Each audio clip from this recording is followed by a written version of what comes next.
सालों पहले अगर आप किसी से कहते कि आप इंटरनेट पर मौजूद एक डिजिटल कोड के बदले अपना घर बेच देंगे, तो लोग आपको पागल समझते। आज पागलपन कुछ और ही है।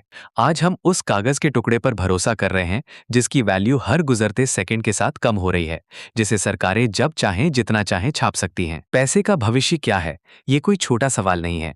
ये हमारे जीने के तरीके, हमारी आज़ादी और हमारी मेहनत की कीमत के बीच की जंग है। एक तरफ है फियाट, सदियों पुराना सिस्टम जिसे हम जानते हैं, और दूसरी तरफ है क्रिप्टो, एक ऐसा कोड जो दुनिया बदलने का दावा करता है। चलिए शुरुआत एक बुनियादी सच से करते हैं। पैसा क्या है? असल में पैसा सिर्फ एक अग्रीमेंट है। हम सब मिलकर ये मान लेते हैं कि इस कागज की वैल्यू है, इसलिए उसकी वैल्यू है। इसे फियाट कहते हैं, यानी वो पैसा जिसका अपना कोई वजूद नहीं, वो सिर्फ सरकार के आदेश पर टिका है। 1971 तक अमेरिकी डॉलर सोने से जुड़ा था। आप बैंक जाकर डॉलर के बदले सोना ले सकते थे, लेकिन फिर नियम बदल दिए गए। अब डॉलर के पीछे सोना नहीं, सिर्फ भरोसा है। और जब भरोसा टूटता है तो क्या होता है? इतिहास गवाह है। जब भी सरकारों को पैसों की जरूरत पड़ी, उन्होंने और नोट छाप दिए। लेकिन एक समस्या है, जैसे ही आप बाजार में और पैसा डालते हैं, आपके पास मौजूद पैसे की ताकत कम हो जाती है। इसे हम महंगाई कहते हैं। ये एक ऐसा टैक्स है जिसके लिए आपसे कभी अनुमति नहीं ली गई। अब एंट्री होती है क्रिप्टो की। साल 2009, दुनिया एक बड़े आर्थिक संकट से गुजर रही थी। बैंक डूब रहे थे और आम आदमी अपनी बचत खो रहा था। ठीक उसी वक्त सातोशी नाकामोटो नाम के एक अनजान साए ने दुनिया को बिटकॉइन दिया। बिटकॉइन ने एक सीधा सवाल पूछा, हमें किसी बैंक या सरकार की जरूरत ही क्यों है? क्रिप्टो का जादू इसके मैथ्स में है। बिटकॉइन की संख्या सीमित है, सिर्फ 2 करोड़ 10 लाख। इसे कोई सरकार बढ़ा नहीं सकती, कोई पॉलिटिशियन इसे कंट्रोल नहीं कर सकता। ये एक ऐसा सिस्टम है जहां कोड ही कानून है।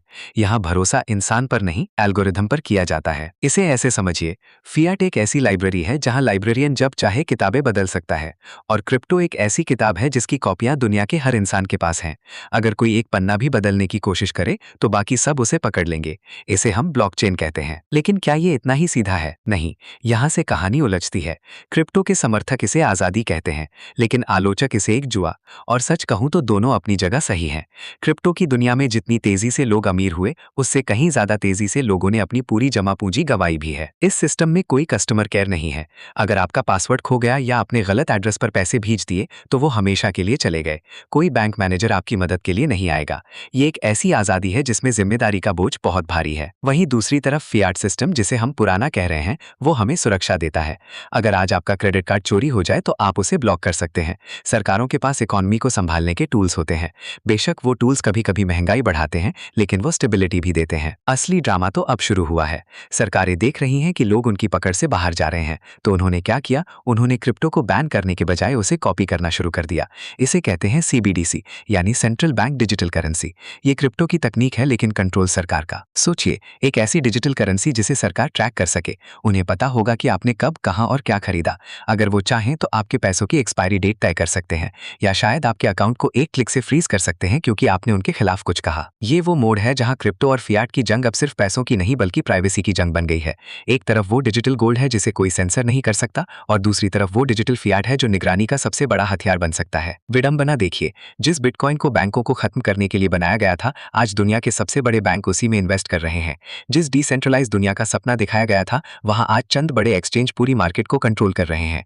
क्या हमने सिर्फ मालिक बदले हैं या सिस्टम वाकई बदला है? सच्चाई यह है कि फियाट कल खत्म नहीं होने वाला। डॉलर और रुपए अभी कहीं नहीं जा रहे, लेकिन उनका एकाधिकार खत्म हो चुका है। अब हमारे पास एक विकल्प है, और विकल्प ही सत्ता को डराता है। हम एक ऐसे दौर में है जहां पैसा अब सिर्फ एक कागज का टुकड़ा या बैंक अकाउंट का नंबर नहीं रहा, वो एक सॉफ्टवेयर बन चुका है, और सॉफ्टवेयर को हमेशा अपडेट की जरूरत होती है। सवाल ये नहीं है कि कौन जीतेगा, सवाल ये है कि आप अपनी मेहनत की कमाई पर किसका हक चाहते हैं। एक ऐसी संस्था का जो आपकी भलाई का दावा करती है लेकिन आपकी जेब खाली करती रहती है, या एक ऐसे कोर्ट का जो निष्पक्ष है लेकिन बेहद बहरम और अस्थिर है। भविष्य शायद इन दोनों के बीच कहीं है, लेकिन एक बात तय है, पैसे का वो पुराना शांत दौर हमेशा के लिए बीत चुका है। अब जो है वो सिर्फ बदलाव की ये तेज रफ्तार है।